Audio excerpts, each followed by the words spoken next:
রাতের বেইজিং, চারপাশের আকাশচুম্বী ভবনগুলোর নিয়ন আলো আর প্রশস্ত রাজপথের নিস্তব্ধতা দেখলে মনে হয় এটি যেন পুরো বিশ্বকে নিয়ন্ত্রণ করার এক বিশাল নিঃশব্দ স্নায়ুকেন্দ্র।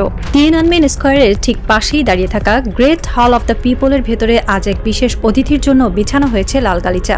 তিনি কোনো সাধারণ দেশের নেতা নন, তিনি এমন এক দেশের প্রধানমন্ত্রী যে দেশটিকে এতদিন সবাই একটি নির্দিষ্ট পরাশক্তির উপনিবেশ বলে মনে করত। তিনি প্রধানমন্ত্রী তারেক রহমান। তার এই বেইজিং সফর কোনো সাধারণ দ্বিপাক্ষিক সফর নয়। আন্তর্জাতিক ভূ রাজনীতির দাবার বোর্ডে এটি হলো এমন একটি চাল যা দক্ষিণ এশিয়ার পুরো কৌশলগত হিসাব নিকাশকে এক নিমিষেই পাল্টে দিতে যাচ্ছে। বাংলাদেশ ও চীনের প্রতিরক্ষা এবং অর্থনৈতিক সম্পর্কে যে নতুন দিগন্তের সূচনা হতে যাচ্ছে তার ঢেউ ইতিমধ্যেই আছড়ে পড়তে শুরু করেছে হাজার মাইল দূরের নয়াদিল্লির সাউথ ব্লকে। একটি স্বাধীন রাষ্ট্র যখন নিজের পায়ে দাঁড়াতে শেখে তখন সে কারো দয়া ভিক্ষা করে না, সে সরাসরি পরাশক্তিগুলোর চোখে চোখ রেখে নিজের শর্তে চুক্তি সই করে। আর আজ বেইজিংয়ের সেই রুদ্ধদ্বার কক্ষে ঠিক তেমন কিছু চুক্তি স্বাক্ষরিত হতে যাচ্ছে যা শুনলে যে কোনো দেশপ্রেমিক নাগরিকের ধমনীতে রক্ত টকবক করে উঠবে। যে কোনো দেশের সার্বভৌমত্ব রক্ষার প্রথম শর্ত হলো তার আকাশসীমার ওপর নিশ্ছিদ্র আধিপত্য। কিন্তু গত 15 বছর ধরে বাংলাদেশের আকাশ প্রতিরক্ষাকে অত্যন্ত সুকৌশলে পঙ্গু করে রাখা হয়েছিল যাতে প্রতিবেশীরা যে কোনো সময় আমাদের আকাশে দাদাগিরি করতে পারে। কিন্তু সেই দিন শেষ। এই সফরে বাংলাদেশ ও চীনের মধ্যে যে সামরিক চুক্তিটি সবচেয়ে বড় ধরনের গতি পাচ্ছে তা হলো 24টি অত্যাধুনিক যুদ্ধবিমান কেনার মেগা ডিল। প্রায় 40 মিলিয়ন বা 4 কোটি মার্কিন ডলার বাজার মূল্যের এই যুদ্ধবিমানগুলো কোনো সাধারণ ফাইটার জেট নয়, এগুলো হলো আকাশের এক একটি ভাসমান মৃত্যুদূত।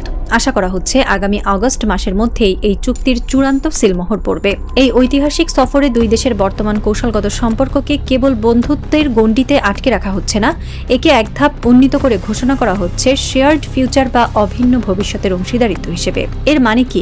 এর মানে হলো বাংলাদেশের আকাশসীমার দিকে কেউ যদি নজর দেয় তবে তা শুধু বাংলাদেশের মাথা ব্যথা থাকবে না, তা চীনেরও মাথা ব্যথা হবে। লাল সবুজের আকাশে এখন আর কেবল মেঘ উড়বে না, সেখানে উড়বে ড্রাগনের নিঃশ্বাস আর ইস্পাতের ডানাওয়ালা এক নীরব প্রতিরোধ। প্রতিরক্ষা, অবকাঠামো ও বাণিজ্য খাতে প্রায় 17টি চুক্তি ও সমঝোতার স্মারক স্বাক্ষরিত হতে পারে এই সফরে। কিন্তু এর মধ্যে সবচেয়ে বড় এবং সবচেয়ে ভয়ঙ্কর চমকটি লুকিয়ে আছে বাংলাদেশের দক্ষিণাঞ্চলে মোংলা সমুদ্র বন্দরে। মোংলা বন্দরের আধুনিকীকরণ এবং সেখানে চীনকে একটি বিশেষ 110 একরের অর্থনৈতিক অঞ্চল বা স্পেশাল ইকোনমিক জোন দেওয়ার প্রস্তুতি চলছে।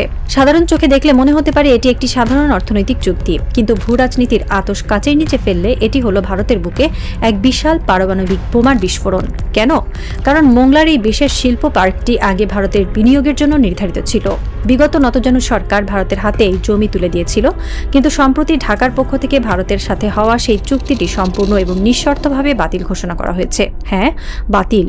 ভারতের মুখের গ্রাস কেড়ে নিয়ে ঢাকা অত্যন্ত সুকৌশলে সেই জায়গাটি তুলে দিচ্ছে তাদের সবচেয়ে বড় ভূরাজনৈতিক প্রতিদ্বন্দ্বী চীনের হাতে। এর ঠিক এক সপ্তাহ আগেই চট্টগ্রামে একটি এক্সক্লুসিভ চীনা শিল্প পার্কের অনুমোদন দেওয়া হয়েছে, যেখানে বেইজিং ইতিমধ্যেই $50 কোটি বিনিয়োগের প্রতিশ্রুতি দিয়েছে। ভারত এতদিন ভেবেছিল তারা আমাদের বন্দর আর সমুদ্র সীমায় নিজেদের ইচ্ছামতো ব্যবহার করবে, কিন্তু তারেক রহমান প্রশাসন বুঝিয়ে দিল আমাদের মাটি আমাদের সম্পদ। যে আমাদের অর্থনীতিকে সর্বোচ্চ মূল্যায়ন করবে আমরা তাকেই জায়গা দেব। ভারতের জন্য এর চেয়ে বড় ভূ রাজনৈতিক চেকমেট আর কি হতে পারে?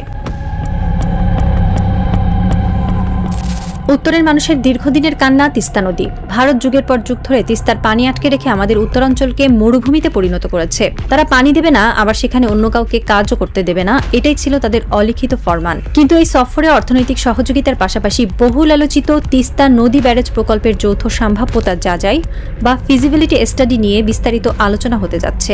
চীনের প্রযুক্তিতে যদি তিস্তা মহাপরিকল্পনা বাস্তবায়িত হয় তবে উত্তরের মানুষের আর ভারতের দয়ার দিকে তাকিয়ে থাকতে হবে না।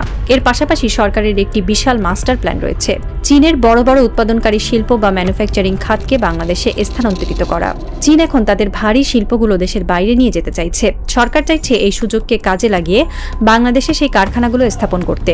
এর ফলে দেশের হাজার হাজার বেকার যুবকের জন্য সৃষ্টি হবে নতুন কর্মসংস্থান। আর আমরা শুধু গার্মেন্টস শ্রমিক হয়ে থাকবো না, আমরা হব বিশ্বের অন্যতম বৃহৎ ম্যানুফ্যাকচারিং হাব। ভারতের চুক্তি বাতিল করে চীনকে মোংলায় জায়গা দেওয়া মানে কি বাংলাদেশ চীনের পকেটে ঢুকে গেল? বিশ্লেষকদের মতে তা একেবারেই নয়। বর্তমান তারেক রহমানের নেতৃত্বাধীন বিএনপি সরকার কোনো একটি নির্দিষ্ট দেশের লেজুর বৃত্তি করছে না। তারা অত্যন্ত নিখুঁত এবং প্রফেশনাল একটি ব্যালেন্সড বা বহুপাক্ষিক পররাষ্ট্রনীতি অনুসরণ করছে। তাদের মূল লক্ষ্য হল একই সাথে ওয়াশিংটন, বেইজিং, মস্কো এবং নয়াদিল্লির সাথে সমানভাবে সক্রিয় সম্পর্ক বজায় রাখা।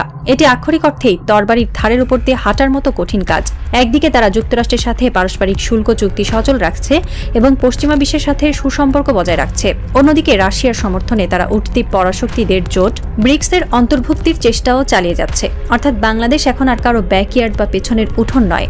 বাংলাদেশ এখন গ্লোবাল জিওপলিটিক্সের একটি স্বাধীন, সক্রিয় এবং অত্যন্ত গুরুত্বপূর্ণ খেলোয়াড়।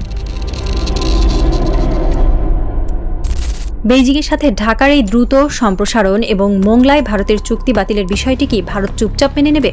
কূটনীতিবিদরা মনে করছেন প্রতিবেশী দেশ ভারতের অত্যন্ত নিবিড় এবং ঈর্ষান্বিত নজরদারিতে থাকবে এই পুরো সফরটি। সাউথ ব্লকের কর্তারা হয়তো এখন তাদের ড্রয়িং রুমে বসে চুল ছিঁড়ছেন। তারা হয়তো ভাবছেন, আমরা যে দেশটিকে আমাদের পকেটে ভেবেছিলাম তারা কিভাবে এত দ্রুত আমাদের হাত ফসকে বেরিয়ে গেল।